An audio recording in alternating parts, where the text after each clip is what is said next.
안녕하세요. 오늘도 사연살롱을 찾아주셔서 감사합니다. 자식 둘을 결혼시키고 남편과 둘이 살고 있는 50대 여성이에요.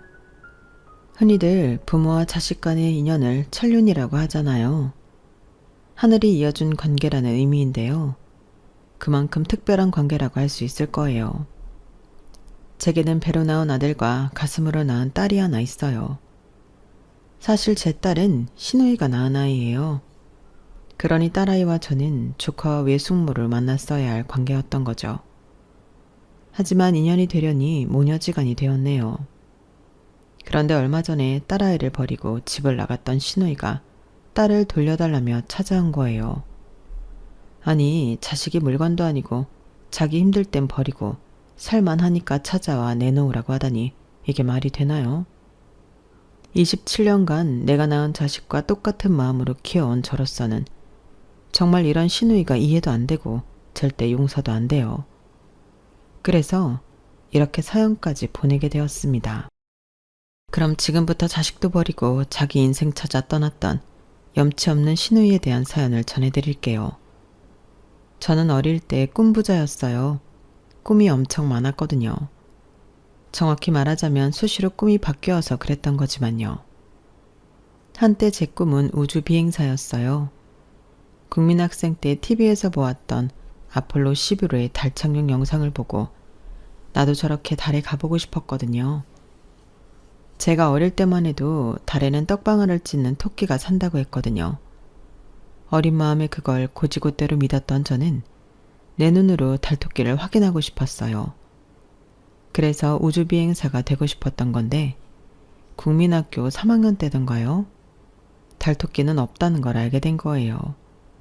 달토끼도 없는데 달에는 가서 뭐하나 싶더라고요. 그래서 우주비행사의 꿈을 버리고 미스코리아가 되기로 했어요. 당시 미스코리아 진이었던 김성희 씨가 유명했었는데 인형처럼 예쁜 모습에 홀딱 반해서 저도 미스코리아가 돼야겠다고 생각했거든요. 물론 그때는 몰랐어요. 미스코리아가 되려면 키도 크고 날씬하고 얼굴도 예뻐야 한다는 걸요. 아무튼 엄마 몰래 안방에 들어가 엄마 루즈를 입술에 바르고 온갖 야식골랑한 색상의 섀도우로 눈화장을 하면서 미래의 미스코리아로서 화장 연습도 하곤 했어요. 이후에도 수차례 꿈이 생기고 바뀌기를 반복했고 그러다가 고등학생이 되어서는 항공 승무원을 꿈꾸게 되었어요. 미스코리아처럼 170cm에 가까운 키에 굴곡 있는 몸매와 예쁜 얼굴을 요구하는 게 아니었기 때문에 못할 것도 없다는 생각이 들었어요. 그런데 항공 승무원도 키 제한이 있더라고요. 160cm가 안 되는 저로서는 시작도 못 해보고 포기해야만 했어요. 어린 시절부터 그렇게 많은 꿈을 품고 살아왔지만 결국에 저는 제가 희망했던 꿈은 단 하나도 이루지 못했어요. 성적에 맞춰서 대학에 진학했고 졸업 후에는 저를 받아주는 회사에 들어가 직장 생활을 시작했어요. 평범한 회사원은 제가 꿈꿨던 직업들에 단 한 번도 속한 적 없는 직업이었어요. 이렇게 될 줄 알았다면 헛된 꿈을 품을 필요도 없었다는 생각이 들자 맥이 탁 풀리더라고요. 제 성격이 기분에 영향을 많이 받는 편인데 뭔가 의욕이 없어지니까 사는 게 재미없다는 생각까지 들었어요. 그저 아침에 눈 뜨면 출근하고 하루 종일 직장에서 업무에 시달리다가 만원 지하철을 타고 퇴근하면 부모님이랑 저녁을 먹고 TV 앞에 앉아서 드라마를 보거나 예능 프로를 보는 게 다였어요. 주말이라고 해도 친구들과 약속을 잡기 전에는 하루 종일 침대 위에서 뒹굴대는 게 다였죠. 엄마랑 아침에 목욕탕을 갈 때도 있긴 했지만요. 당시엔 주말이라고 해도 일요일 하루만 쉬었기 때문에 그 하루 동안 직장에서 쌓인 스트레스를 풀기란 힘들었어요. 그러니 쉬는 날엔 그저 집에서 게으름을 피우는 게 최선이었어요. 그런 제게 엄마는 집에서만 있지 말고 나가서 연애라도 하라고 했지만 그게 어디 쉬운가요? 국민학교를 제외하고 중학교, 고등학교, 심지어 대학까지 여대를 나온 저로서는 남자를 만나는 것 자체가 가장 큰 난제였어요. 오죽하면 저랑 같은 부서 여자 선배한테 남자는 어디서 만나냐고 물었겠어요. 일단은 만나야 사귀든 어쩌든 할 테니까요. 결혼 7년 차인 선배는 이런 제 질문에 황당해하면서도 안 됐다 싶었는지 몇 가지 조언을 해주었어요. 남자도 여러 가지가 있잖아. 같이 놀 남자를 만나고 싶다면 나이트로 가면 되고, 대화가 통하는 남자를 만나고 싶으면 하이텔 동호회 중에서 찾는 게 빠르지. 결혼이 급한 거면 선을 보면 되는 거고. 그런데 선영 씨는 지금까지 남자친구 한 번 안 사귀어 본 거야? 아니, 나이가 몇 살인데 아직도 솔로야. 내가 남편한테 말해서 소개팅이라도 주선해 볼까? 평소 그렇게 친절한 선배는 아니었지만 제가 딱해 보이긴 했던가 봐요. 얼마 뒤 빈말인 줄 알았던 소개팅을 진짜 주선해 주었거든요. 우리 남편 대학 후배인데 사람이 정말 괜찮아. 직업은 중학교 국어 선생이고 형제는 여동생이 하나 있다더라고. 홀어머니를 모시고 사는 게 조금 걸리긴 하지만 뭐 결혼까지 갈지 안 갈지도 모르는데 벌써부터 거기까지 따질 건 아니잖아. 아무튼 한번 만나봐. 사람은 진짜 진국이야. 내가 보장한다니까? 선배는 처음부터 끝까지 계속 남자분의 성격 칭찬만 늘어놓았어요. 자기 결혼식 때 기차 타고 지방까지 내려와 참석해줬다는 것부터 자기 아이 100일이며 돌까지 매번 챙긴다는 것과 시어머니가 돌아가셨을 때도 발이 나는 날까지 내내 장례식장을 지켜줬다는 것까지 칭찬이 일색이었어요. 그런데 말이 칭찬이지 가만 들어보면 선배네 부부한테 호구 잡힌 게 아닌가 의심이 됐지만 말이에요. 그래서 사실 소개팅에 대한 큰 기대는 없었어요. 그런데 막상 만나보니까 완전 기대 이상이더라고요. 성격 좋다는 말만 주구장창하길래 인물은 별론가 보다 생각했는데 이게 웬걸? 완전 잘생긴 거 있죠? 딱 제 스타일이었어요. 거기다 선배 말대로 성격도 엄청 좋아서 처음 만난 자리임에도 오래 알고 지낸 친구를 만난 것처럼 너무 편하게 대화할 수 있었어요. 외모도 마음에 쏙 들고 성격도 나무랄 데가 없으니 결과는 뻔한 거 아니겠어요? 제가 먼저 애프터 신청을 해버렸어요. 이런 남자를 다른 사람한테 뺏기기 싫었거든요. 그렇게 소개팅을 한 당일부터 사귀기 시작한 우리는 특별한 일이 없는 한 거의 매일 만났어요. 둘 중 한 사람이 야근으로 바쁠 때는 상대가 직장까지 찾아와 얼굴이라도 보고 헤어질 정도였어요. 하루 종일 업무로 스트레스를 받았다가도 남자친구 얼굴을 보면 피로가 확 풀릴 정도로 저는 남자친구한테 푹 빠져 있었어요. 오죽하면 소개팅을 주선해준 선배가 그러더라고요. 솔직히 난 선영 씨가 재준 씨랑 사귀게 될 줄 몰랐어.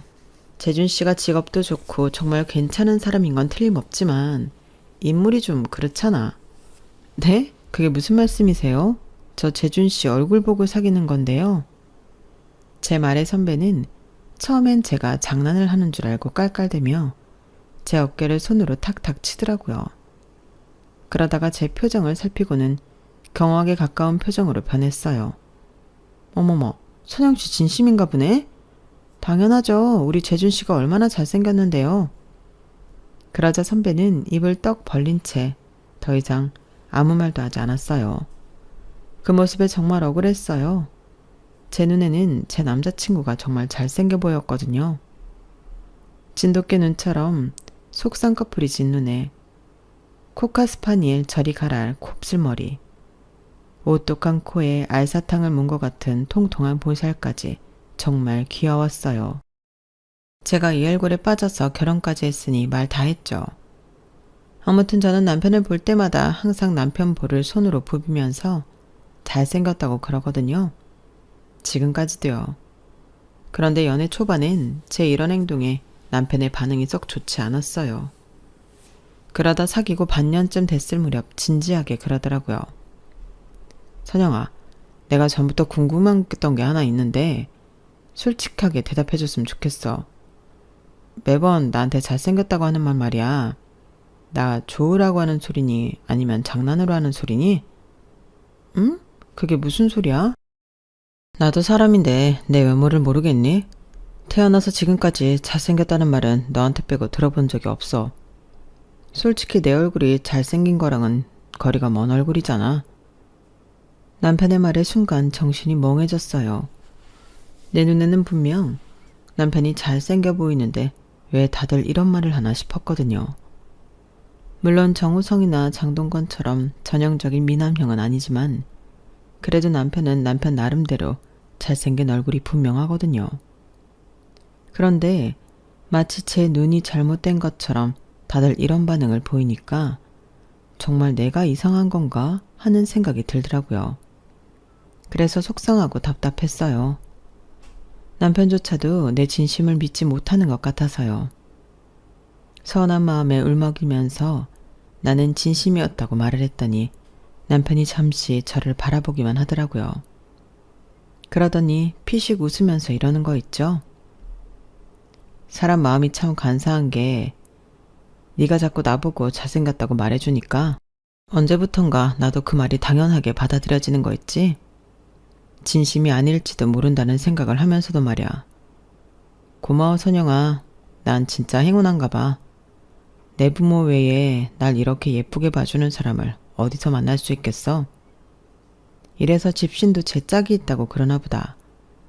다른 사람 눈에는 영 아닌 내 얼굴이 자기 눈에는 잘생겨 보이니 말이야. 이거야말로 진정한 천생연분 아닐까? 안 되겠다. 우리 그냥 결혼해야겠다. 죽었다 깨어나도 너 같은 여자는 다시 못 만날 것 같거든. 지금까지는 선영이 네가 날 예뻐해줬으니까 앞으로는 내가 널 더 예뻐해줄게. 그러니까 나랑 결혼하자. 응? 비록 사귀자는 말은 제가 먼저 했지만 결혼하자는 말은 남편한테 먼저 들을 수 있었어요. 남편과 2년 넘게 사귀는 동안 남편을 통해 신우이에 대한 얘기를 종종 들을 수 있었지만 실제로 본 적은 한 번도 없었어요. 나이 차이가 6살이나 나서 그런가 남편은 동생을 어리게만 보는 것 같았어요. 어릴 때부터 공부를 잘했던 남편과 달리 신우이는 공부에는 취미가 없는 것 같았어요. 미용 기술을 익혀서 자기 샵을 차리는 게 꿈이라고 하는 걸 봐서는 공부보다는 손재주를 타고난 것 같더라고요. 양가 부모님께 인사를 드리기 전에 먼저 신우이를 밖에서 따로 만나게 됐는데 딱 보니까 남편하고는 180도 다른 분위기더라고요. 뭐랄까, 소위 말하는 날라리 분위기였어요. 학창 시절에 반에 한두 명씩 있던 날씬않은 학생들처럼 말이에요. 저보다는 2살 아래였는데 옷차림만 보면 10살쯤 어려 보였어요. 당시 어린 친구들 사이에서 유행하는 옷차림과 화장법, 헤어스타일을 하고 있어서 그랬는지도 모르겠네요. 이대 입구에 있는 헤어샵에서 일을 배우고 있다는 신우이는 저를 처음 보는 자리에서 바로 저를 올케 언니라고 불러주었어요. 낯선 호칭에 남편도 저도 살짝 당황하긴 했지만 내심 듣기 좋더라고요. 신우이는 마치 제 입속의 혀처럼 제가 듣기 좋을 법한 말만 골라서 해주었는데 이상하게 저는 그 말이 불편했어요. 분명히 저한테 듣기 좋은 말을 해주는데도 진심이 하나도 느껴지지 않았거든요. 제가 느낀 신우이의 첫인상은 가면 쓴 여우, 딱 그거였어요. 속으로 어떤 생각을 하는지는 모르겠지만 겉으로 보이는 것과는 다를 거라는 건 확실했어요. 그리고 그런 제 느낌은 어느 정도 정확했더라고요. 어머님은 굳이 분류하자면 신우이보다는 남편과 비슷한 성향인 것 같았어요. 수수한 외모에 말씀도 행동도 조용한 분이셨어요. 혼수나 예단 문제도 상식적인 선에서 제시하셔서 저희 부모님도 시어머니 칭찬을 많이 하셨어요. 사부인이 아주 인품이 훌륭한 분이시더라. 이서방이 어머님을 닮아서 사람이 진국인 것 같아. 다행이다. 남편감도 뭐 하나 아쉬운 게 없고 시어머니도 좋은 분이니 말이야. 그런데 신우이는 좀 다른 것 같더라.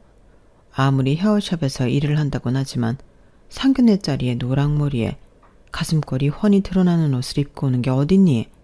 다이값도 못하고 말이야. 암튼 앞으로 신우이는 신경 좀 써야겠더라. 엄마 말대로 신우이는 상견례 자리에서 단연 눈에 튀는 사람이었어요. 결혼식 당일에도 마치 자신이 주인공인 것처럼 엄청나게 꾸미고 왔더라고요. 검은 망사 스타킹에 빨간색 타이트한 원피스를 입고 머리에는 영화 사브리나에서 오드리 헵번이 쓰고 나왔을 법한 창 넓은 모자를 쓰고 왔어요. 거기에 새까만 선글라스까지 쓰고 말이죠. 그걸 본 저희 엄마는 표정 관리가 안 될 정도로 화가 나셨고 시어머니는 딸의 철없는 행동에 어쩔 줄 몰라 하셨어요. 그날 이후 제 친정에서는 시누이 얘기만 나오면 고개를 절레절레 흔들게 되었어요. 그리고 그 정점은 바로 2년 뒤 벌어진 일일 거예요. 제가 아들을 출산하고 업무 복귀가 불발되면서 이거와 살림을 하며 살던 때였는데 하루는 시어머니께서 저희 부부를 집으로 부르셨어요. 남편 퇴근 시간에 맞춰서 이제 막 걸음마를 시작한 아들을 데리고 시댁에 도착했는데 집 안에서 아기 울음소리가 들리지 뭐예요. 남편도 저도 의아한 표정으로 집 안으로 들어갔는데 어머님이 갓난아기를 들치 않고 계시더라고요. 순간 머릿속에서 떠오른 건 시누이 한 사람뿐이었어요. 정확히는 시누이가 사고쳤구나 라고 생각했어요. 저희 부부가 결혼하고 얼마 안 됐을 시점 시누이는 직장 근처에서 친구랑 자취를 하겠다고 집을 나갔어요. 말로는 친구라고 했지만 그게 여잔지 남자인지는 알 수 없으니까요. 아니나 다를까 제 예상이 맞았어요. 이를 어쩌니 채은이가 글쎄 애를 낳았지 뭐니. 결혼도 안 한 처녀가 어쩌자고 애를 낳아선. 이 기집애가 진짜. 재은이 지금 어딨어요? 야 이재은 너 당장 안 나와? 남편은 소리를 지르며 시누이 방문을 확 열었어요. 그런데 방 안에 아무도 없더라고요. 남편이 이어서 욕실 문도 열었는데 욕실 안에도 없었어요. 집안 어디에서도 시누이 모습은 보이지 않았어요. 엄마, 재은이 이 기집애 어딨어요? 그러자 어머님은 소파에 털썩 주저앉으시더니 울먹이며 그러셨어요. 아침에 일어나 보니까 애만 덩그러니 두고 도망갔지 뭐니. 아무리 철이 없어도 그렇지 어떻게 지 새끼를 두고 도망을 가. 아유 내 팔자야. 시집도 안 간 딸년이 애만 낳아놓고 도망갔으니 이제 이 애는 어쩌냐고. 시누이가 애를 버리고 도망갔다는 말에 뒷머리가 삐죽 서는 기분이었어요. 어머님은 애를 안은 채 신세한탄을 하셨고 남편은 얼굴이 빨갛게 달아올라서는 한숨을 푹푹 쉬며 앉지도 서지도 못한 채 집안을 서성댔어요. 시누이가 사라지고 한동안은 어머님이 아이를 돌보셨어요. 아이한테 필요한 백신 접종을 하는 날에는 제가 시댁에 가서 시누이 애를 데리고 병원에 다녀오곤 했어요. 그렇게 한 달, 두 달, 석 달이 지나가자 어머님이 애를 데리고 저희 집으로 오셨어요. 그날 어머님은 지금까지 봐왔던 어머님 모습과는 확연히 달랐어요. 피곤에 쩔어서 눈가에 다크서클이 잔뜩 내려앉은 데다 살이 얼마나 빠지셨는지 완전 반쪽이 되셨더라고요. 예, 이러다간 내가 먼저 죽겠다. 얘가 어찌나 울어대는지 내가 아주 밤에 잠도 한숨 못 자고 있다니까. 내 딸년 자식이고 나발이고 나도 이제 모르겠다. 나부터 살아야지. 더는 이러고 못 살아. 애비한테 말해서 시설 좀 알아보라고 해라. 지 엄마도 안 키우겠다고 도망친 마당에 어쩌겠니? 시설에다 보내줘야지. 어머님, 그게 무슨 말씀이세요? 아니 그런다고 어머님 손녀딸을 시설에 보내신다는 게 말이 돼요? 어떻게 그러실 수가 있어요? 그럼 어쩌냐? 내가 먼저 죽겠는데. 너야 젊으니까 애 키우는 게 아무렇지 않은지 몰라도 난 내일 모레면 환갑인데 애 키울 기운이 어디냐고. 아무튼 난 더는 못하니까 재준이한테 말해서 당장 애 데리고 가라 그래. 애를 키우는 엄마로서 어머님의 행동이 도저히 이해가 안 갔어요. 어떻게 자기 손녀딸을 버릴 생각은 합니까? 이게 사람이 할 짓이냐고요. 저도 육아를 하면서 너무 힘들어서 다 때려치우고 싶었던 순간이 한두 번이 아니었어요. 하지만 어디까지나 생각일 뿐이지 이 어린 생명을 두고 허튼 짓은 할 용기까지는 절대 낼 수 없었어요. 내가 이 아이의 엄마니까 내가 아니면 이 작은 생명체는 꼼짝없이 죽을 수밖에 없으니까 말이에요. 그런 의미에서 자식을 버리고 집을 나간 시누이도 그렇고 딸이 버리고 간 손녀딸을 시설에 보내겠다는 어머님도 그렇고 정말 무서운 사람들이란 생각이 들었어요. 어떻게 손녀딸을 시설에 보낼 생각을 해요. 그런 시어머니한테 계속 애를 맡기는 건 너무 위험하다는 생각이 들더라고요. 그래서 일단 아이는 저희 집에 두시고 집에 가셔서 쉬시라고 했어요. 그러자 어머님은 마치 기다렸다는 듯이 아이 물건이 담긴 가방을 툭 던져놓고는 뒤도 안 돌아보고 가버리시더라고요. 퇴근해서 집에 돌아온 남편은 제 품에 안겨 잠든 조카를 보고는 어머님이 오셨냐고 묻더라고요. 엄마 왔어? 당신 힘들 텐데 은솔이는 나한테 줘. 어머님 가셨어. 아니, 내가 은솔이 두고 가시라고 했어. 그제야 남편은 제 표정을 살피며 무슨 일이 있었냐고 물었어요. 어머님께서 더는 은솔이 못 키우시겠대. 당신한테 시설을 알아보라시는데 이 어린 걸 어떻게 시설에 보내겠다는 건지 난 도저히 이해가 안 가. 여보, 당신이 어머님께 잘 좀 말씀드려봐. 애 보는 사람 붙여드릴 테니 조금만 참고 기다려달라고. 혹시 알아? 아가씨가 내일이라도 당장 돌아올지. 은솔이 지금 포기하면 영영 지 엄마도 못 만나고 남남으로 살아야 돼. 시설에 들어가는 순간 다 끝난다고. 그건 너무 불쌍하잖아. 남편은 당장 어머님께 전화해 일하는 사람을 붙여드리겠다고 말씀드렸어요. 그런데도 어머님은 막무가내셨어요. 사람을 붙이든 말든 당신은 더는 못 키우니까 시설에 보내든지 아니면 저희 보고 키우라고 하시더군요. 그렇게 애가 불쌍하면 니들이 키우지 그러냐? 다 늙은 애미한테 떠넘기지 말고 니들 손으로 직접 키우라고. 세상에, 이게 말이나 되는 소리예요? 우리 애 하나 키우는 것도 버거운 마당에 한창 손만이 가는 나이 때 조카까지 키우라고요? 막무가내인 어머님 때문에 속에서는 천불이 났어요.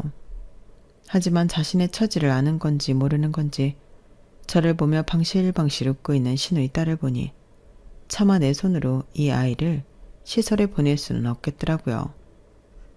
저를 마치 지 인생에 주어진 동아줄이라고 생각하는 건지 그 작은 손으로 제 손가락을 앙칼지게 부여잡고 있는 모습에 울컥하기까지 했어요.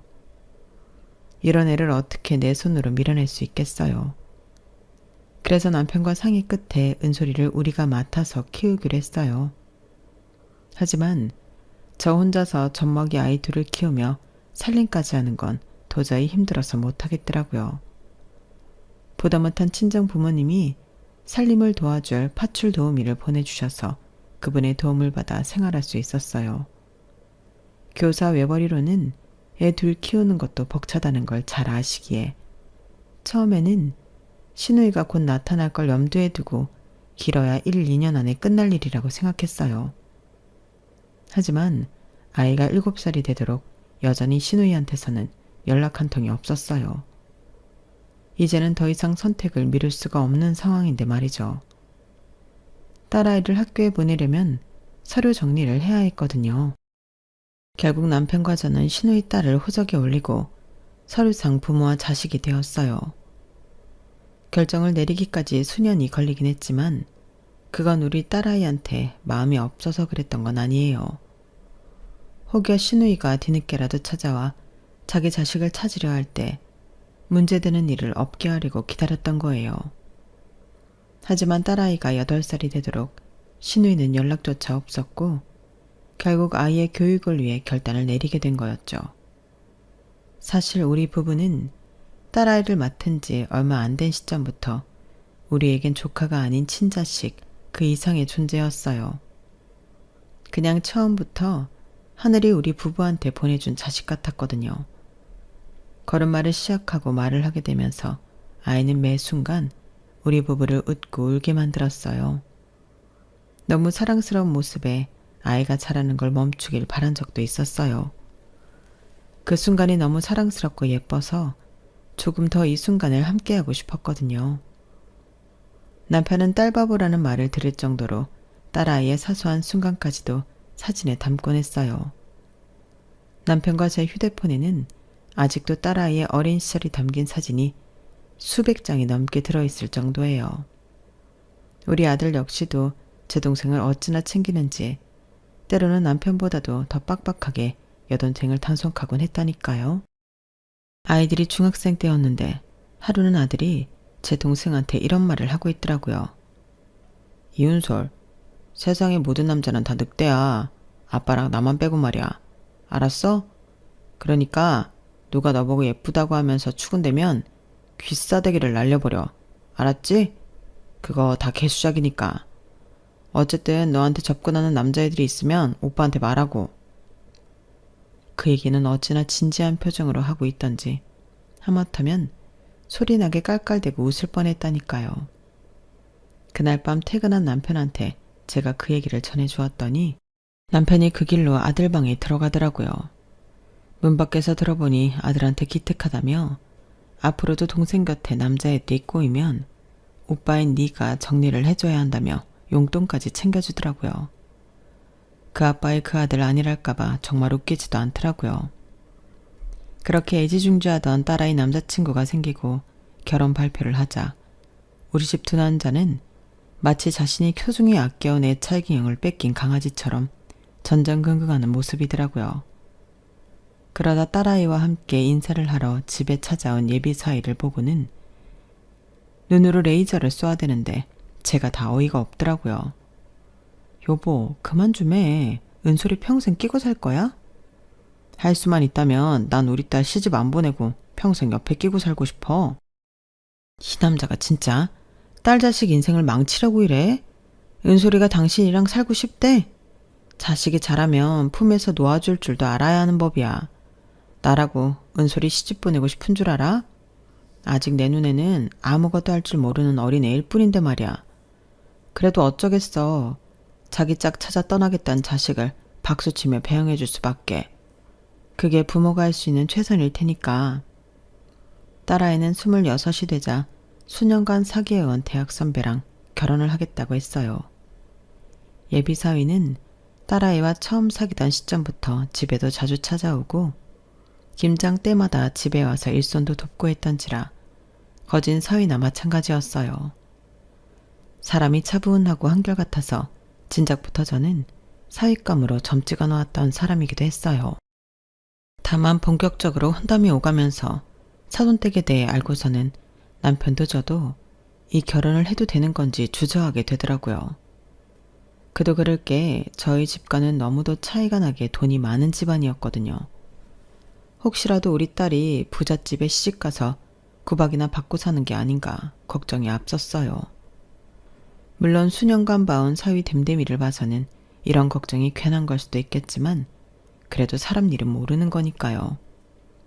그런데 누군가는 바로 이런 점을 보고 엄청 신이 나는 모양이더라고요.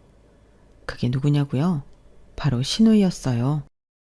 딸아이를 어머님 댁에 두고 집을 나간 이후 27년이 되도록 연락 한 번 없던 신우이가 딸아이 결혼을 어떻게 알았는지 저희를 찾아왔지 뭐예요. 강산이 여러 번 바뀌는 동안 신우이도 많이 늙긴 했지만 그래도 여전히 화려한 살림체는 전과 다를 바가 없었어요. 시어머니를 통해 은솔이가 결혼한다는 얘기를 들었다며 연신 싱글벙글이더라고요. 그 모습에 그래도 엄마라고 자식 결혼식에는 참석하려고 온 모양이다 생각했는데 웬걸? 그동안 자기 딸을 키워줘서 고맙다는 말은 한마디 없고 되려 어이없는 소리를 하지 뭐예요. 오빠, 그동안 내 딸 키우면서 딸 키우는 재미도 느끼고 좋았지? 은솔이가 날 닮아서 그렇게 싹싹하고 애교가 많다며? 내 덕분에 딸 바보 아빠로 살 수 있었던 거 고마운 줄이나 알아. 오빠네 아들은 그렇게 무뚝뚝하다며. 오빠랑 올케 언니 닮아서. 암튼 그동안 딸 키우는 재미 톡톡히 봤으니까 이제 내 딸 돌려줘. 상견례 전에 호적 정리부터 끝내자고. 아니 아가씨, 이제 와서 그게 무슨 소리예요? 호적 정리라뇨? 올케 언니도 참. 내 딸인데 그럼 오빠랑 올케 언니 딸로 살게 해야겠어요? 우리 은솔이 내 배 아파서 낳은 딸이에요. 그렇죠. 아가씨 배 아파서 낳은 딸이요. 우리 은솔이. 그런데요. 아가씨가 그 권리를 포기하고 도망쳤잖아요. 무려 27년 동안이나 전화 한 통 없이 영 끊고 살았잖아요. 그래놓고 무슨 염치로 이제 와서 은솔이를 달라는 거예요? 아가씨는 그 긴 세월 은솔이가 어떤 심정으로 살았을지 그건 걱정 안 돼요? 외삼촌을 아빠라고 부르고 살아야 되는 상황이 얼마나 기가 막힌지 생각은 해봤냐고요. 그런데 이제 와서 은솔이 가슴에 또다시 상처 입힐 생각이에요? 그런 거라면 나 절대 가만히 두고 안 봐요. 아가씨가 아니라 아가씨의 할머니가 찾아와도 난 우리 은솔이 지킬 거라고요. 그러니까 자신이 버린 권리를 다시 쉽게 손에 쥘 수 있을 거란 헛된 희망 당장 버리세요. 아셨어요? 너무 화가 나고 치가 떨려서 무슨 정신으로 말을 했나 모를 정도였어요. 그런데 알고 보니까 이 모든 상황을 계획한 건 신우이가 아니라 어머님이셨더라고요. 속도 위반 임신을 했던 신우이가 사귀었던 남자랑 헤어지게 되자 어머님이 우리 부부한테는 비밀로 하고 신우이의 출산을 도왔더라고요. 물론 처음엔 아이를 지우게 하려고 했지만 이미 배가 많이 불러온 탓에 수술이 불가능해지자 그때부터 계획을 세웠던 거예요. 애를 낳아두고 신우이가 도망을 치면 어떻게든 그 아이는 우리 부부가 키우게 될 걸 아셨던 거죠. 그래서 일부러 저를 자극해서 모성애를 끄집어내려고 은솔이를 시설에 보내느니 마느니 하는 소리도 했던 거예요. 지난 27년간 어머님은 우리 몰래 신우이랑 연락을 해오셨더라고요. 그러다 이번에 은솔이 결혼 소식을 전했는데 사돈댁 재력을 전해들은 신우이가 기회다 싶었는지 바로 찾아온 거예요. 옳게 언니, 그동안 몰랐는데 언니 은근 여우였네? 은솔이 시댁이 엄청 부자라면서요. 이제 딸 자식이 부잣집으로 시집간다니까 콩고물 떨어질 거 생각하고 내 딸 나한테 안 주겠다고 그러는 거죠? 하여간에 돈 냄새를 기가 막히게 맡아서는. 근데 나도 그냥 포기는 못해요. 지금 내 상황이 그럴 여유가 없거든. 한도 없는 공짜 지갑이 눈앞에 떨어져 있는데 그걸 어떻게 안 죽고 배기겠어요? 말도 안 되는 일이지. 그러니까 좋게 좋게 해결합시다.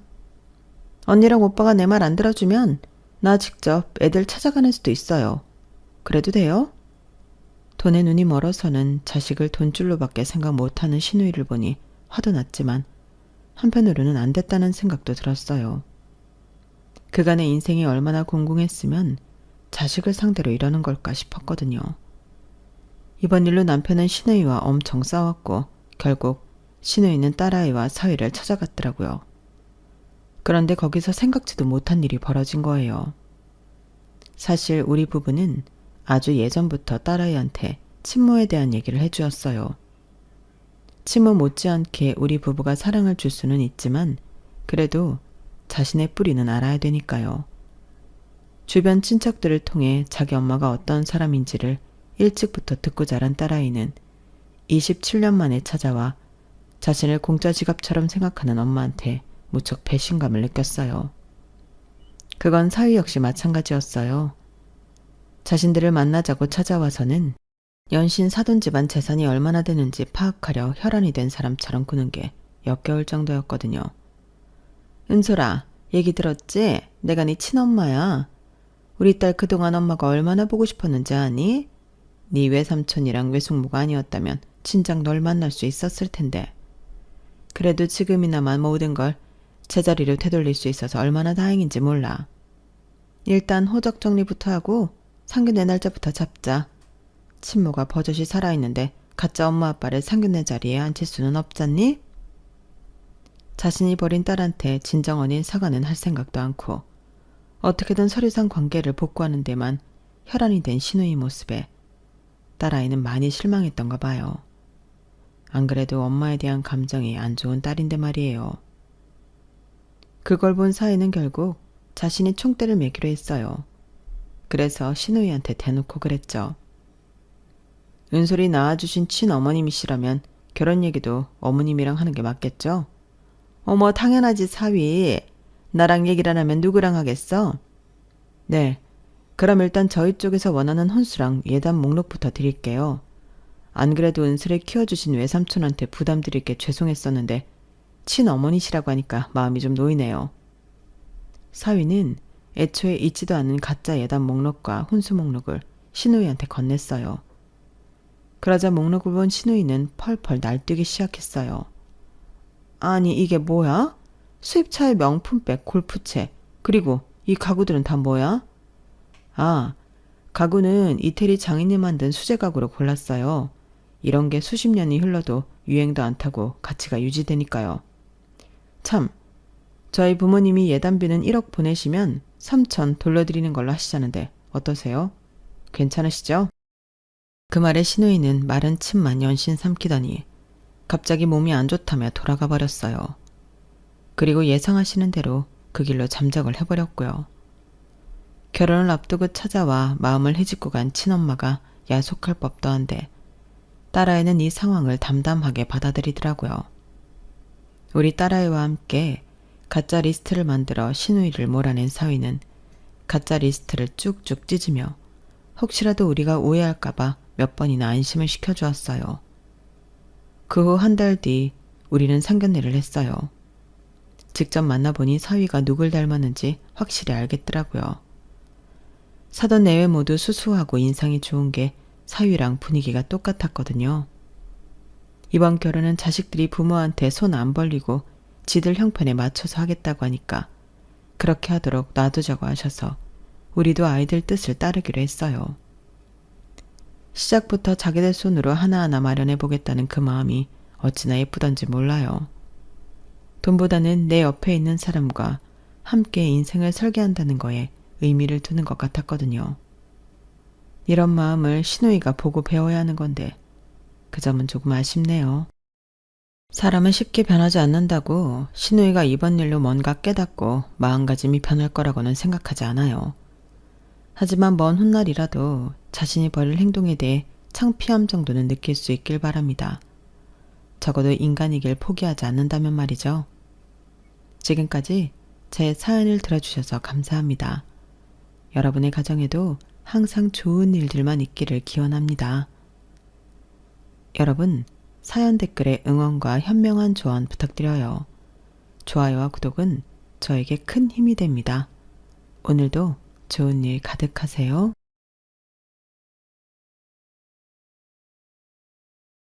안녕하세요. 오늘도 사연 살롱을 찾아주셔서 감사합니다. 서울에 사는 60대 여성이에요. 부모가 죽으면 땅에 묻고 자식이 죽으면 가슴에 묻는다고 하잖아요. 몇 년 전 제 가슴에도 무덤이 하나가 생겼답니다. 내 목숨과 바꿀 수 있을 만큼 소중한 아들을 묻은 무덤이죠. 아들을 앞서 보내고 한동안 저는 살아야 할 의미를 찾지 못했어요.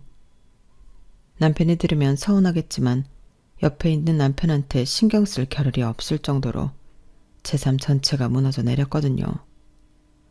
훌훌 털고 다시 일어설 힘이 조금도 남지 않아서 살아도 산 게 아니었어요. 그런데 그랬던 제게도 살아야 할 이유가 생긴 거예요. 저와 남편에겐 기적이라고밖에 설명할 수 없는 그날의 일을 들려드리려고 이렇게 사연을 보냅니다. 뒤돌아보면 제 인생은 남들에 비해 평탄했던 것 같아요. 대학 교수였던 아버지와 돈 있는 집안의 딸이었던 어머니 밑에서 고생이란 걸 모르고 살았거든요. 음대 교수였던 아버지는 6살 무렵부터 저를 피아노 앞에 앉히셨어요. 마치 아이 손에 장난감을 쥐어주듯 아버지는 고세리 같은 제 손을 피아노 건반 위에 올려주셨죠. 당시에 제가 얼마나 제대로 쳤는지는 기억이 안 나요. 다만 아버지랑 같이 뭔가를 한다는 것에 즐거움을 느꼈던 것 같아요.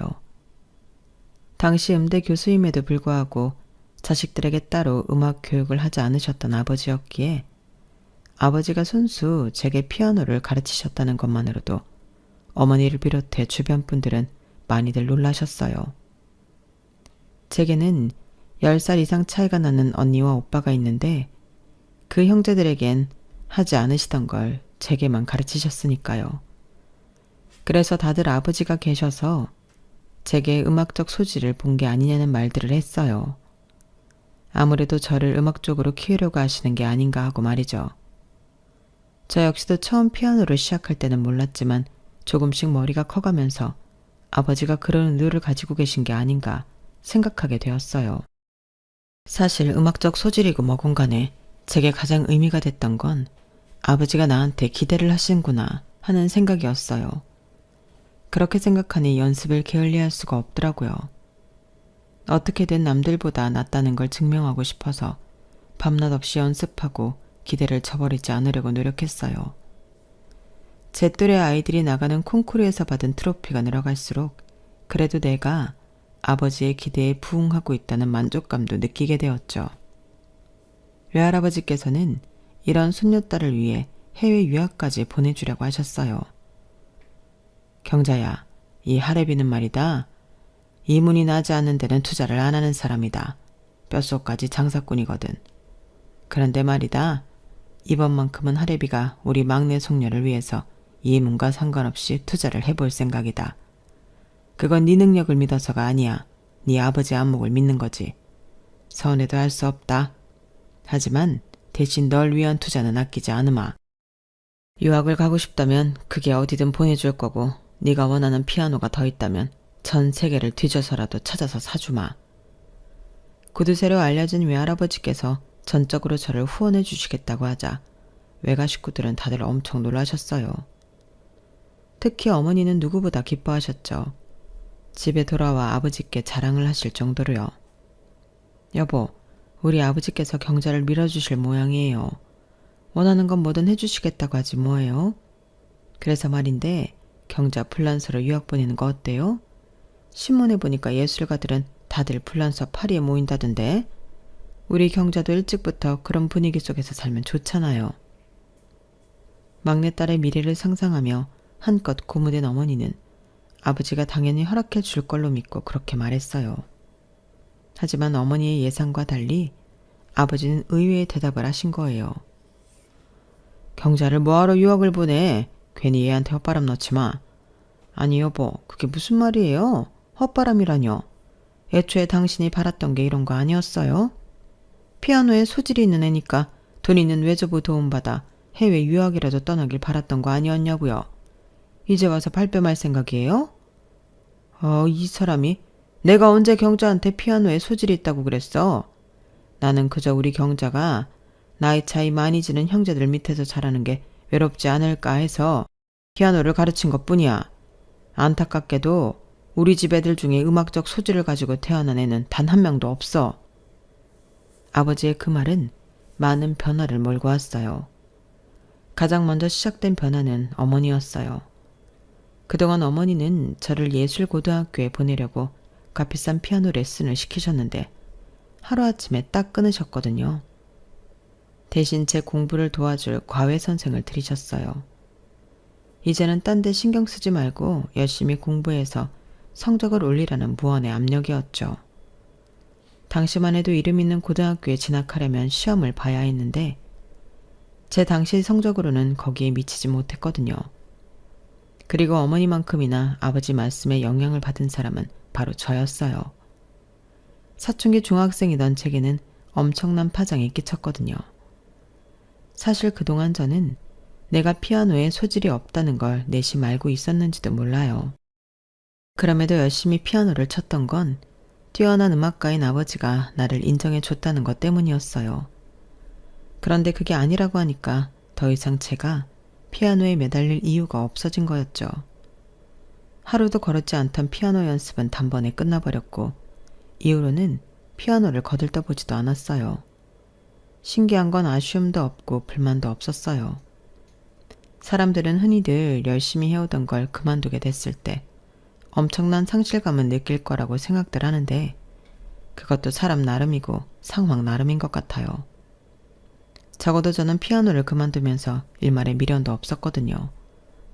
오히려 피아노를 그만두고 본격적으로 공부를 시작하게 됐을 때 가슴이 설렐 정도로 신이 나더라고요.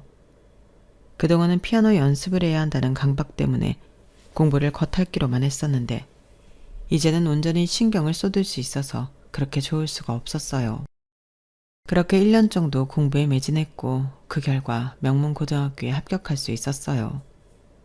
저를 비롯해 부모님도 그때 아셨던 것 같아요. 제가 공부에 소질이 있다는 사실을요. 본격적으로 공부를 시작한 지는 얼마 안 됐지만 성적은 전교 1, 2등을 다툴 정도로 수직 상승을 했어요. 언니랑 오빠가 성적 때문에 외가 지원을 받아 가정교사며 과외선생을 옆에 끼고 살다시피 해서 턱걸이로 대학에 들어갔던 것과 달리 저는 고등학교 진학 이후 따로 사교육을 받지 않고 이런 성적을 냈기 때문에 더 인정을 받을 수 있었어요. 상황이 이쯤 되자 외할아버지께서는 이러다가 우리 집안에서 서울대 출신이 나오는 게 아니냐시며 엄청 기뻐하셨다더군요. 그래서 제가 따로 부탁하지 않았는데도 서울대생을 상주 과외선생으로 붙여주셨어요. 바로 이 사람이 미래의 제 남편이랍니다. 남편은 지방에서 올라와 장학금을 받으며 공부를 했는데 출신 대학도 그렇고 학업 성적이 우수해서 소위 말하는 있는지차식 과외선생으로 유명했던가 봐요. 공부 잘하는 외손녀한테 좋은 과외선생을 붙여주고 싶었던 외할아버지는 외숙모를 시켜 거액의 뒷돈을 주고 제 남편을 빼다가 저희 집에 보내주신 거예요. 나중에 남편한테 얘기를 들어보니 단순히 돈 때문에 거애를 옮긴 건 아니었다고 하더라고요. 원래 상주했던 집 애가 엄청 꼴통이었거든. 부모 기대는 하늘에 닿아 있는데 애는 아직 걸음마도 못하는 수준이랄까? 이런 녀석은 3년이 아니라 30년을 가르쳐도 서울에 있는 대학은 못 보낼 것 같았어. 돈 때문에 그 집에 붙어있긴 하지만 괜히 나중에 욕 엄청 얻어먹겠다 싶었지. 그러던 차에 당신 집에서 연락이 온 거야. 당신 외숙모 얘기를 들어보니 당신이 공부를 곧잘 한다더라고. 이 정도 애라면 서울대 보내는 것도 어렵지 않겠다 생각했지 뭐. 남편 예상대로 저는 서울대 수학과에 합격을 했어요. 친가와 양가 통틀어 서울대 출신은 제가 처음이었기 때문에 집안에서는 아주 난리였죠. 특히 외할아버지께서는 의상실 하나를 다 털어주실 기세로 고가의 옷들을 엄청나게 많이 맞춰주셨어요. 뿐만 아니라 제가 졸업할 때까지 학비는 물론 용돈까지 대주시겠다고 하셨어요. 이문이 남지 않는 장사는 안 한다는 외할아버지께서 제가 이렇게 투자를 하신 데는 이유가 있었어요. 저희 외할아버지께서는 명동에서 사채업을 오래 하셨는데 슬슬 돈 장사를 끊고 부동산 쪽으로 업종 변경을 꾀하고 계셨어요. 돈 장사와 달리 부동산 쪽은 관련 법도 잘 알아야 하고 인맥을 통한 정보도 많아야 하는데 문제는 외할아버지 밑에서 일하는 두 아들이 그런 인물이 되지 못한다는 거였죠. 이렇게 말하기 좀 그렇지만 저희 외삼촌들은 주먹 쓰는 일에 능할지 몰라도 머리 쓰는 일엔 영 꽝이었거든요. 그러니 외할아버지께서 제게 기대를 거셨던 거죠. 서울대 출신 인맥을 쌓기에도 좋고 수학과니까 계산력도 있을 거라고 믿으셨던 거예요. 그래서 미리미리 준비하는 차원에서 땅을 보러 다니실 때마다 저를 데리고 다니셨어요. 물건 보는 안목을 길러주시려고요. 세금 문제나 장부정리 같은 일들도 저를 불러 시키곤 하셨는데 물론 공짜는 아니었어요. 저희 외할아버지는 동계사는 확실한 분이셨거든요. 외할아버지의 이런 편애 때문에 저는 외가에서 곱지 않은 시선을 받아야 했어요. 외삼촌들은 물론 외숙모와 사촌들까지 저를 경계했거든요. 그도 그럴 게 외할아버지께서는 제가 졸업 후에 외할아버지 사업을 돕길 바라셨어요. 그동안 할아버지 밑에서 꾸준히 일을 마다 않고 해왔는데 하루아침에 조카한테 홀라당 뺏길 상황이니 어떻게 저를 고운 시선으로 바라볼 수 있었겠어요. 저도 그 마음은 충분히 알고도 남죠.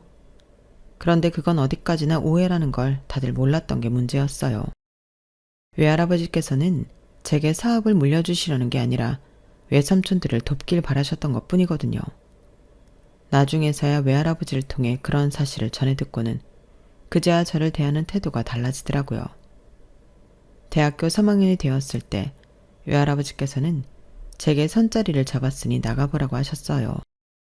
딱히 결혼 생각은 없었지만 외할아버지 말씀이라서 약속 장소에 나갔더니 글쎄 그 자리에 남편이 앉아있지 뭐예요.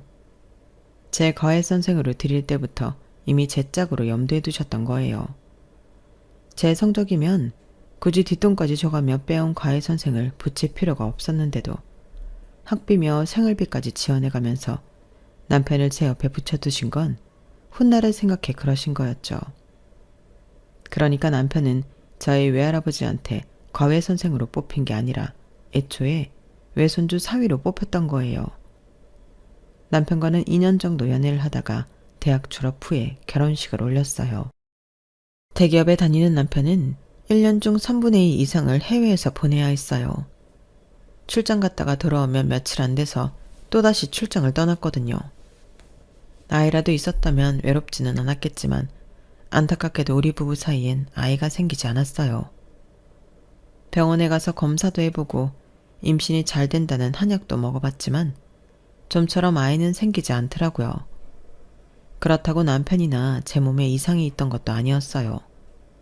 차라리 임신이 어려운 몸이라고 했다면 입양을 고려했을 거예요.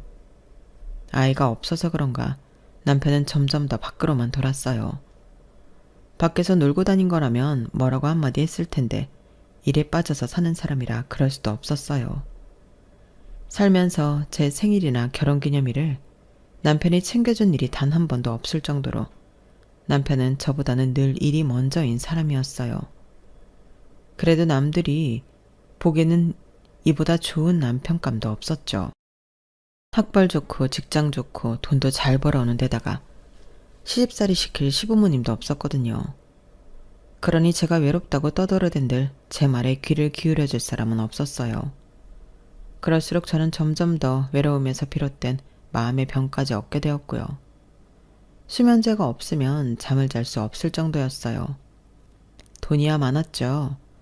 외할아버지 밑에서 일하며 번 돈도 꽤 되고 외할아버지께서 돌아가실 때 남겨주신 유산도 상당했거든요. 하지만 이 많은 것들이 있었음에도 제 인생은 한순간도 행복하지 않았어요. 점점 더 시들어가는 기분만 들 뿐이었죠. 그러다 모든 걸 포기하고 싶어졌을 때 기적이 일어난 거예요. 며칠 동안 속이 더부룩하고 밥 냄새만 맡아도 속이 올라오길래 소화제를 먹을까 하다가 혹시 몰라서 병원에 갔는데 담당 의사가 산부인과 진료를 받아보라고 하지 뭐예요. 속으로는 부질없는 짓이라고 생각하면서도 일단은 의사 말을 따르기로 했어요. 그랬더니 글쎄, 네? 임신이요? 네, 아직 초기 단계라서 조심하셔야 됩니다. 특히 노산이라서 더더욱 몸조리를 잘 하셔야 돼요. 당시 35이었던 저로서는 임신했다는 말이 좀처럼 믿어지지 않았어요. 지금이야 40을 넘어서도 임신을 하는 사람들도 많지만 당시만 해도 30대 중반이면 노산이라고 부를 정도로 그리 흔치 않은 케이스였으니까요. 몇 번이나 의사를 통해 임신 확인을 받은 저는 집에 돌아오자마자 울음을 터뜨렸어요. 아이가 생겼다는 사실에 기뻐서 그랬던 것도 있지만 요 근래 안 좋은 생각을 했던 게 뱃속의 아이한테 너무 미안했거든요. 자칫 잘못된 선택을 했더라면 이 아이가 세상 빛도 못 보고 사라졌을 거라고 생각하니까 뒤늦게 공포가 확 밀려왔어요. 일단은 마음을 추스르고 남편한테 연락을 했어요. 바로 연락이 닿지 않아서 남편 부하 직원한테 집에 큰일이 생겼으니 바로 연락해달라는 메시지를 남겼어요. 이렇게 말해두지 않으면 남편이 연락을 안 할 것 같았거든요. 아니나 다를까 몇 분 뒤 남편이 다급한 목소리로 전화를 했더라고요. 무슨 일이야? 큰일이 났다니? 당신 괜찮아? 이상하게 걱정 가득한 남편의 목소리를 들으니까 갑자기 기분이 좋아지더라고요. 이 사람이 그래도 내 걱정을 하는 걸 보니 나한테 관심이 없는 건 아니라는 생각이 들었거든요. 여보, 진정해. 집에 일이 있는 건 사실인데 좋은 일이야. 당신 놀라게 하고 싶지는 않았지만 그래도 당신한테 직접 말하고 싶어서 그랬어. 여보, 나 임신했어. 임신했다는 말을 했는데도 수화기 너머에선 아무 소리가 들리지 않았어요. 해외라서 전화 연결 상태가 안 좋아 내 말을 못 들은 건가 생각하던 그때 수화기 너머로 남편의 흐느끼는 소리가 들리더라고요. 그 소리를 들으니 저도 울컥해서 눈물이 났어요. 그동안 나만 아이 때문에 고민하고 가슴앓이를 하고 있다고 생각했는데 이제 보니 남편도 아이를 무척이나 기다려왔던가 봐요. 그런데도 제가 걱정할까봐 아이 얘기는 꺼내지도 못하고 있었던 거였죠. 그 마음을 깨닫고 나니 남편한테 미안한 마음이 커지더라고요. 몇 분을 소리 죽여 흐느끼던 남편은 대뜸 먹고 싶은 건 없냐고 묻더군요. 그때까지만 해도 딱히 먹고 싶은 건 없었는데 남편이 물으니까 갑자기 딸기 생각이 나지 뭐예요. 그래서 딸기가 먹고 싶다고 했죠. 남편은 알겠다고 하고는 전화를 끊었어요. 그리고 다음날 아침 7시도 안 된 시간에 현관문 소리가 들리더라고요. 이 시간에 집에 찾아올 사람이 없는데 혹시 도둑이라도 들었나 싶어 잠옷바람이 벌떡 일어나 무기가 될 만한 걸 찾아들고 거실로 나갔어요. 그랬더니 글쎄 남편이 커다란 스티로폼 박스를 안고는 들어오지 뭐예요. 여보, 이 시간에 당신이 어떻게 왔어? 그리고 손에 든 그건 뭐야? 뭐긴 당신이 먹고 싶다던 딸기지. 문연 가게가 없어서 도매시장에서 사오는 길이야. 내가 금방 씻어줄 테니까 당신은 소파에 앉아있어. 임신 소식을 전해 듣자마자 부랴부랴 한국행 비행기에 몸을 실은 남편은 공항에서 내리자마자 과일 도매시장으로 달려갔더라고요. 비행기 안에서 생각해보니까 아무리 생각해도 문연 과일 가게가 없을 것 같더라고. 그래서 공항에 내리자마자 과일 도매시장으로 달려갔지. 덕분에 싱싱하고 알이 굵은 딸기를 살 수 있었어. 여보, 또 먹고 싶은 거 있어? 말만 해. 내가 거기가 어디든 당장 달려갔다 올 테니까. 지금까지 봐왔던 남편 모습 중에 그날 남편의 표정이 가장 밝아 보였어요. 마치 세상을 다 얻은 사람처럼 입가에 미소가 끊이지 않았거든요. 일도 팽개치고 달려왔던 남편은 그날 밤 비행기로 다시 떠나야 했지만 가기 전까지 제가 먹고 싶다는 왕만두며 족발, 아이스크림까지 한가득 사다가 냉장고에 쟁겨주었어요. 현장일 처리하고 바로 돌아오겠다고 하면서도 제 걱정이 되는지 쉽게 발길을 못 대더라고요. 그러고도 안심이 안 됐는지 남편은 제 친정에 전화해 친정 어머니를 저희 집에 보냈어요. 늦둥이 딸이 30을 훌쩍 넘긴 나이에 임신했다고 하자 친정 부모님도 기쁘셨던지 한 걸음에 달려오셨더라고요. 얼마 뒤 출장에서 돌아온 남편은 부서까지 바꿔가며 제 곁을 지켜주었어요. 그동안 못해준 거 이번에 다 해주겠다며 밥도 직접 해서 제 입에 떠넣어주고 발도 씻겨주고 잘 때도 제가 잠든 걸 확인하고서야 잠들곤 하더군요. 하루아침에 360도 변해버린 남편을 보며 때로는 적응이 안 되기도 했지만 그래도 이참에 마음껏 누리자는 생각도 들었어요. 그렇게 10개월 가까이 임산부로서 온갖 호사를 누려온 저는 3시간 진통 끝에 출산을 했어요. 세상 무엇과도 바꿀 수 없는 귀한 우리 아들을 그렇게 만나게 된 거예요. 마흔을 바라보는 남편은 여느 아빠들 못지않게 자식을 위해 노력했어요. 지금처럼 휴대폰에 카메라가 달려있던 시절이 아니라서 남편은 필름 카메라와 8mm 캠코더로 우리 아들의 순간순간을 담기 바빴어요. 이래도 진심이었던 남편은 육아에도 진심으로 달려들더라고요. 잠결에 아이 울음소리가 살짝만 들려도 제가 깰까봐 아이를 안고 거실로 나가 한참이나 아기를 어르곤 했어요. 공부가 생활이었던 습관 탓인지 육아 서적도 산처럼 쌓아두고 볼 정도로 남편의 자식 사랑은 유난하더라고요. 20년 가까이 회사 일이 최우선이던 남자가 하루아침에 변해버리자 회사 내에서는 말들이 많았나 봐요. 스스로 한직을 자처하며 저와 아이와 함께 보내는 시간을 늘려가던 남편은 결국 시련을 맛보게 되었어요. 오랜 시간 출세가도를 달렸던 이력에도 불구하고 희망퇴직자 명단에 올랐더라고요. 아직 아이가 자라려면 한참 남았는데 이제 겨우 신을 넘긴 시점에 회사에서 쫓겨날 위기에 처하자 남편은 큰 충격을 받은 것 같았어요. 그동안 회사에 모든 걸 바쳐왔는데 이렇게 쉽게 버림을 받는다는 게 감당이 안 됐을 거예요. 늘 자신만만하고 당당하던 남편이 풀이 죽은 모습을 보니 저도 마음이 편하지 않았어요. 그래서 이대로 가만히 보고만 있을 순 없겠다 싶더라고요. 그래서 남편 명예퇴직 얘기는 모른 척하고 선수를 쳐버렸어요. 여보, 이참에 회사 그만두는 게 어때? 그동안 당신 능력 충분히 발휘하며 살았잖아. 언제까지 회사 좋은 일만 시켜줄 거야. 그러지 말고 앞으로는 당신이 하고 싶은 일 해. 돈은 걱정하지 말고. 당신도 알잖아. 우리 외할아버지가 날 좀 예뻐하셨어? 외할아버지가 남겨주신 건물도 있고 그것 외에도 땅이며 현금도 차고 넘치게 있어. 그거 다 당신 줄 테니까 당신 하고 싶은 거 해. 제 말에 남편은 헛웃음을 지었어요. 그러면서도 기분은 꽤 좋아 보이더라고요. 그럼 그럴까? 이번 기회에 돈 많은 마누라 덕 좀 보고 살아봐? 야, 남들은 자기 남편이 회사 잘릴까봐 더럽고 치사해도 끝까지 버티라고 한다는데 역시 우리 마누라는 달라. 내가 결혼 참 잘했어. 그걸 이제 알았어? 일단 회사부터 그만두고 쉬면서 뭘 할지 생각해봐요. 딱히 하고 싶은 게 없으면 그냥 건물 세 바꿔 살아도 좋고 먹고 살 돈이야 충분한데 뭐가 걱정이야? 그러니까 마음 푹 놓고 살라고요. 말은 이렇게 했지만 제가 남편을 모르나요? 아내 돈에 기대서 건물 세만 받고 살 사람이 아니라는 걸 누구보다 제가 잘 아는걸요. 남편은 회사를 그만두고 한 3개월 정도 집에서 지냈어요.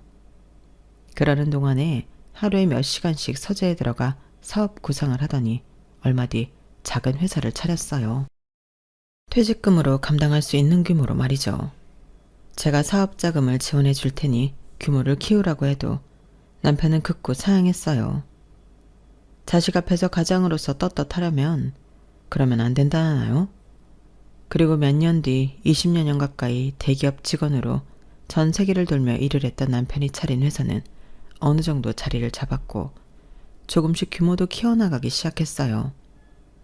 그리곤 우리 아들이 20살이 되어 대학에 진학했을 때 어엿한 중소기업 대표가 되어 있었죠. 남편을 보니 될 놈은 어떻게 해도 된다는 말이 실감이 나더라고요. 어렵게 얻은 아들은 자라면서 병치레 한 번 없이 잘 자라주었고 지 아빠나 저만큼은 아니었지만 공부도 나름 잘했어요. 누굴 닮아서 그런지 운동을 좋아해서 유치원 때부터 수영, 태권도, 축구, 검도까지 안 가르쳐 본 게 없을 정도였죠. 저나 남편이 하라고 시킨 게 아니라 제가 스스로 하고 싶다고 해서 시켜준 거였어요. 그렇다고 운동을 전공할 만큼의 실력은 아니고 취미로 즐기는 수준이었죠. 문제는 하나를 끝까지 하는 법이 없다는 거였어요. 처음엔 신나서 하다가도 약간의 고비가 생기면 바로 손을 놔버리더라고요. 남편도 저도 늦게 가진 아이라서 오냐오냐해서 그런 게 아닌가 걱정이 될 정도였어요. 대학 진학을 앞두고도 며칠에 한 번씩 하고 싶다는 전공이 바뀌는 거예요. 하루는 기자가 되겠다고 하더니 다음 날은 스포츠 마케팅을 하겠다고 하고 그러다 며칠이 지나면 언제 그랬냐는 듯이 수학 선생이 되고 싶다고 하니 참. 내 자식이지만 이게 나중에 사회에 나가서 사람 구실은 제대로 할지 걱정이 앞서더라고요. 그래서 하루는 남편이 아들을 잡아놓고 한마디 했어요. 이 녀석아, 사내 자식이 돼서는 뭐 하나 끈질기게 하는 것도 없고 툭 하면 생각이 손바닥 뒤집듯 바뀌면 어쩌겠다는 거냐? 이래서야 어떤 여자가 널 믿고 시집을 오겠냐? 네가 네 가정을 제대로 꾸릴 수 있겠어? 뭐든 한번 마음 먹었으면 끝장을 보겠다는 생각으로 덤벼. 크든 작든 성과를 잃어보라고. 그날 태어나서 처음으로 제 아빠한테 한 소리 들었던 아들은 꽤나 충격을 받았던 모양이에요. 그때 이후로는 성급하게 뭔가를 하겠다고 하거나 쉽게 포기하는 일이 없었거든요. 이듬해 아들은 대학에 들어갔어요. 정시로 3군데 썼던 곳 모두 합격을 해서 그 중에 제가 가장 원하던 대학에 진학을 했어요. 사실 남편과 저는 학교 이름을 봤을 때 A대학에 들어가길 바랐는데 아들은 B대학을 선택하더라고요. A대는 담임이 골라준 대학이라 과가 마음에 안 들고 자기가 원하는 과가 있는 대학은 B대라면서요. 그래도 졸업 후 취업을 생각하면 아무래도 더 이름이 있는 A대가 낫지 않을까 해서 아들을 설득해 보려고 했어요. 그랬더니 남편이 말리더라고요. 저 녀석이 인생에서 중요한 첫 선택이야. 나중에 후회를 하게 되더라도 스스로 하게 하자고. 부모가 자식 인생을 대신 살아줄 수는 없잖아. 남편 말이 맞다는 건 알기 때문에 따르긴 했지만 그래도 걱정이 되는 건 어쩔 수 없었어요. 아들이 선택한 전공은 디지털 아트였어요. 남편과 제게는 생소한 과였지만 아들 말로는 앞으로 전망이 있는 과라고 하더군요. 아들의 선택을 믿고 따라주기로 한 이상 딴지를 걸 생각은 없었어요. 그저 내 자식이 온전히 한 명의 사회인으로 제 몫을 다할 수 있기를 바랄 뿐이었죠. 그런 의미에서 아들은 기대 이상으로 잘해주었어요. 대학을 졸업하기도 전에 같은 과 동기들과 의기투합해서 회사를 차렸거든요. 아직 대단히 큰 돈을 벌진 못했지만 지들끼리 뭉쳐다니면서 용돈벌이 정도는 하는 것 같더라고요. 그러다 대학을 졸업하고는 일거리가 많이 늘었는지 집에도 자주 못 들어올 정도였어요. 엄마로서 걱정은 됐지만 그래도 제 자리를 잡으려고 노력하는 아들이 기특하기도 하더라고요. 그렇게 수년을 주말도 없이 뛰어다닌 덕에 아들네 회사는 어느 정도 자리를 잡게 되었어요. 지방 정부에서 하는 행사 일을 맡아서 하기도 하고 대학 축제나 영화, CF 쪽 일도 하는 것 같더라고요. 덕분에 저랑 남편은 영화 시사회 티켓을 선물 받기도 했어요. 그렇게 일에 빠져 사는 줄 알았던 녀석이 하루는 뜬금없이 결혼을 하겠다고 그러더라고요. 내가 2년을 쫓아다닌 끝에 사귀게 된 여자야. 그러니까 엄마, 우리 예지 시집살이 시키면 안 돼. 딸처럼 아껴주겠다고 해놓고 딸처럼 부려먹을 생각도 하지 말고 그냥 남의 집 귀한 딸이라고 생각하고 귀하게 대해줘. 알았지? 아들 녀석의 말에 어찌나 기가 차던지. 아니, 누가 며느리 구박을 하겠대요? 어이가 없어서. 정말 내가 지를 어떻게 키웠는데 벌써부터 지 아내 될 여자 편을 들다니 괘씸하기 짝이 없더라고요. 그렇게 아들이 데려온 며느리는 사실 마음에 썩 들진 않았어요. 뭐랄까 지 할 말 다 하고 사는 애 같았거든요. 빈말이라도 사람 듣기 좋은 말을 할 줄도 모르고 먹기 싫은 건 대놓고 안 먹겠다고 똑부러지게 말을 하더라고요. 남편은 앞에선 고분고분한 척하고 뒤에서 딴소리하는 사람보다 훨씬 낫다고 좋아했지만 그래도 저는 며느리의 성격이 부담스러웠어요. 제가 그런 성격이 못 돼서 그런 건지도 모르겠지만요. 게다가 상견례 때 사돈을 만나보니 더 마음이 심란해지지 뭡니까? 아무리 세상이 바뀌었다고 하지만 그래도 명색이 사돈지간이 될 사람들을 만나는 자리인데 어떻게 옷차림을 그렇게 하고 나온답니까? 집 앞 슈퍼에 라면 사러 가는 사람처럼 다 구겨진 바지에 티셔츠 차림으로 나왔더라고요. 그러면서 자기가 아내도 없이 힘들게 키운 자식이라고 생색은 어찌나 내든지 누구는 뭐 자식을 손쉽게 키웠답니까? 하나부터 10까지 마음에 안 드는 것 투성이었지만 뭐가 그리 좋다고 시종일관 실실거리며 제 신부감을 보고 있는 아들 녀석을 보니 열불은 나도 반대는 할 수 없었어요. 딱히 대단한 예단을 받을 생각도 없었지만 아들이 먼저 선을 긋더라고요. 자기 처가에 돈이 없으니 애초에 예단은 바라지도 말라고요. 그리고 신혼집은 자기가 모은 돈으로 전셋집을 구해 살 거고 집안 살림도 자기가 알아서 채우겠다고요. 아니, 그럼 네 처는 뭘 해온다니? 그냥 몸만 가지고 들어온대? 내가 그러라고 했는데? 엄마, 난 내 가정을 온전히 내 손으로 꾸릴 거야. 예전에 아빠가 나한테 그랬거든. 가장은 아내도 자식도 온전히 책임질 수 있어야 한다고. 엄마한테는 아빠가 있으니까 이제 나는 우리 예지한테 그런 사람이 될래. 엄마 이해해 줄 거지? 그 아빠의 그 아들이라고 이런 건 어쩌면 지 아빠를 그대로 닮은 건지 반박을 하고 싶어도 할 수가 없더라고요. 아들을 임신한 이후 남편은 정말 제게 헌신적으로 대해주었거든요. 공주 대접이 무색하도록 받고만 살아온 내가 이제 와서 아들한테는 네 처한테 너무 잘해주지 말라고 할 수는 없는 노릇이잖아요.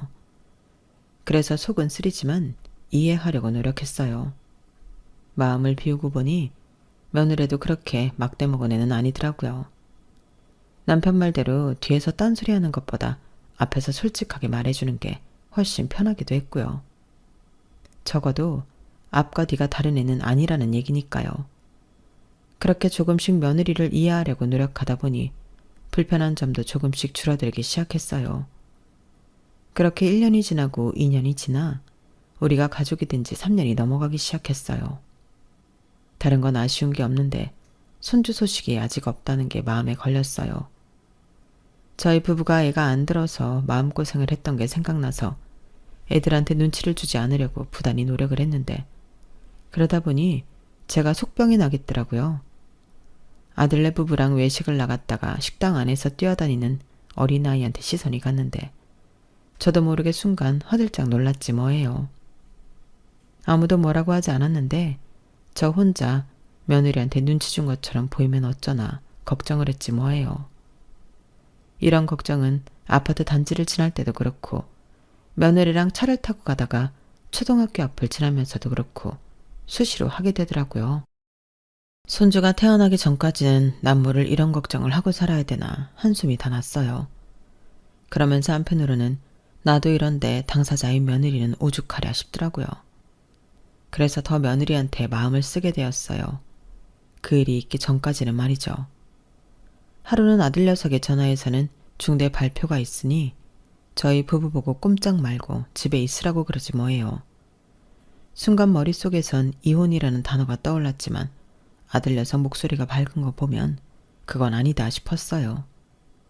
20분이면 도착할 거라는 아들 녀석이 집에 도착하기 전까지 저도 남편도 내심 전전긍긍이었어요.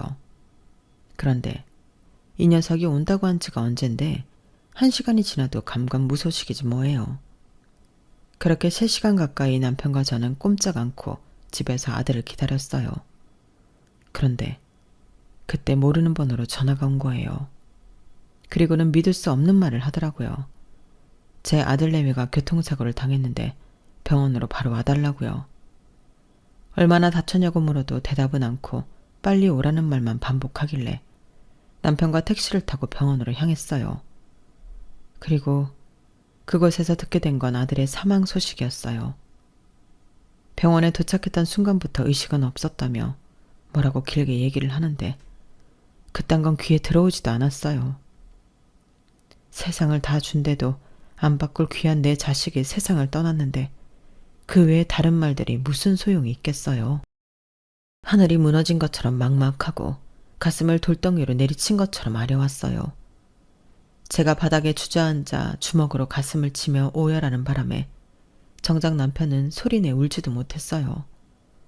저까지 잘못될까봐 옆에서 전전긍긍이었죠. 그때까지는 정신이 없어서 아들 녀석과 함께 타고 있던 며느리 생각은 하지도 못했어요. 장례식을 진행하면서 며느리가 보이지 않아 그때서야 남편한테 며느리는 어디 있냐고 물었더니 병실에 입원해 있다고 했어요. 다행히 며느리는 찰과상만 조금 입었을 뿐 따로 다친 곳은 없다더라고요.